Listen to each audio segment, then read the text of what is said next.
The Stoics did not flinch from this question. Epictetus taught that we must observe people not by what they claim to feel, but by what they consistently do. Not by the warmth in their voice when they need you, but by whether they remain when you need them. Patterns do not lie. Words do. Intentions do. But behavior, repeated over time, always tells you the truth. Today we are going to examine 5 patterns. 5 signs that someone in your life is not connected to you. They are consuming you, and once you see these patterns clearly, you will not be able to unsee them. That is not a warning. That is a gift. Sign 1. They only appear when something is needed. Think about the last time this person reached out without a reason, not with a request, not with a problem only you can solve, just to be present, just because you matter to them. If you are struggling to remember that moment, that silence is your answer. There is a specific rhythm to how users operate. Long stretches of absence, no message, no acknowledgement that you exist. Then suddenly, contact, always timed to a need, always framed as urgency. And the moment the need is satisfied, the silence returns like a door closing. Seneca wrote that we should surround ourselves with those who make us better, not those who make us useful. There is a fundamental difference between someone who is present because they value you and someone who appears because they require something from you. Consistency reveals character. Convenience reveals intention.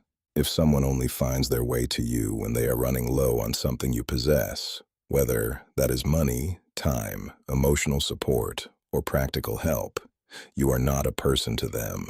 You are a supply line. Before we continue, this is where most people quit. If you're still here, you're different. Subscribe to this channel, not for motivation, but for mental tools you can actually use. In a world of noise, we offer direction. In a world of distraction, we build discipline. Hit that subscribe button now. Let's continue. Sign 2. The energy only flows in one direction. You are the one who listens. You are the one who shows up. You are the one who rearranges your schedule, your energy, your priorities to be available. And when the situation reverses, when it is you who need support, something subtle happens. The conversation shifts. The focus drifts back to them. Your need is minimized, reframed, or quietly ignored. This is not accidental. This is the architecture of extraction. Think of your energy as a finite resource because it is. Every meaningful relationship involves a constant exchange. Sometimes you give more, sometimes you receive more. But across time, across the full arc of a genuine connection, there is balance. There is reciprocity. There is evidence that both people are invested. When someone only withdraws from that account, never deposits, never even acknowledges the balance is tilted, the outcome is mathematically inevitable: depletion. And the Stoics understood this, not as a moral judgment, but as a simple observation of nature. What gives nothing back does not sustain. What does not sustain eventually destroys. Look at the people around you with clear eyes. Who is investing in your growth, your peace, your presence, and who is simply drawing down the account? Sign 3. Your needs are treated as an inconvenience. This is the most insidious pattern because it operates through language, through tone, through the quiet but persistent message that your requirements are excessive. You express something you need, not dramatically, not with aggression, just honestly. And the response you receive is not understanding. It is management. You're overreacting. You're being too sensitive. That seems like a lot. Do you see what is happening? Your needs are being redefined as problems. This is not coincidental. People who benefit from your compliance require your needs to remain small, invisible, if possible. Because the moment you begin to occupy space, the moment you begin to require something in return, the arrangement becomes less profitable for them.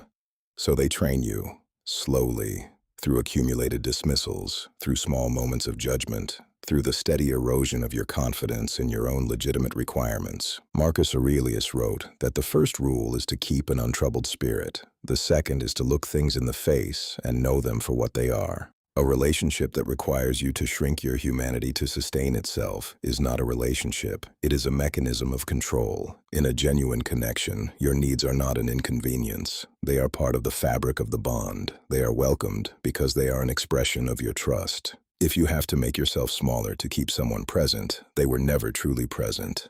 They were tolerating the version of you that cost them nothing. Sign 4.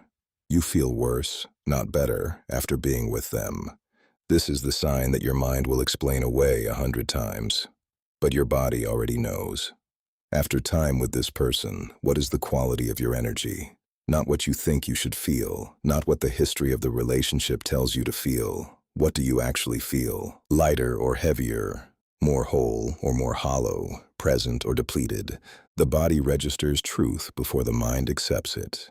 Genuine connection has a specific quality, a quiet restoration, a sense of being seen that leaves you more grounded than when you arrived.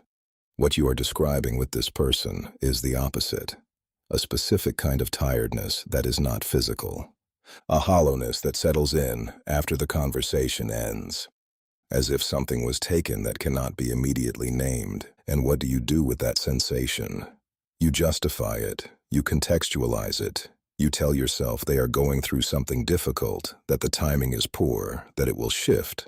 But Epictetus was direct about the relationship between perception and reality. We suffer not from what happens to us, but from our refusal to see what is happening clearly.